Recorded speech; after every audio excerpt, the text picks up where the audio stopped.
Road మీద కూడా ఉండకూడదు అసలు ఏంది నాకు అర్థం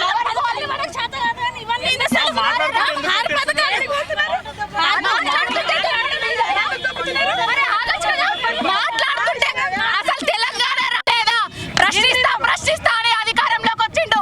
ప్రశ్నించే గొంతుకులకు భయపడి అరెస్టులు చేస్తాడు. రేవంత్ రెడ్డి ఇప్పటికైనా నీ అరాచకాలు, నీ అన్యాయాలు, నీ కుట్రపూరిత, నీ కుట్ర బుద్ధి మానుకో.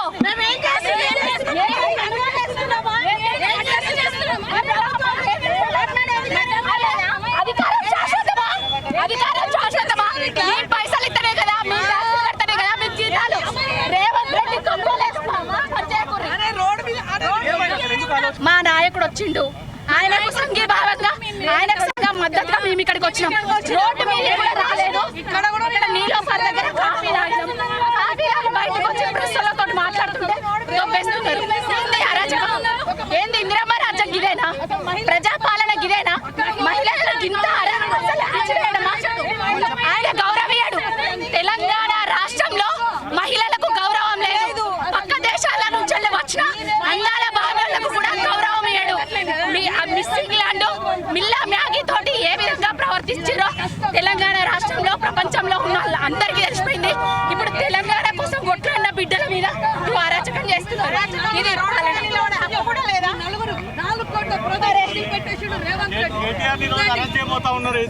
అరెస్ట్ ఎందుకు చేస్తారు? తెలంగాణలో ఉన్న హైదరాబాద్ లో బ్రాండ్ ఇమేజ్ ను పెంచి అంతర్జాతీయంగా ప్రపంచ పటంలో నిలిపినందుకు అరెస్ట్ చేస్తారా? ఈ ఫార్ములా అంటే రేవంత్ రెడ్డికి తెలుసా?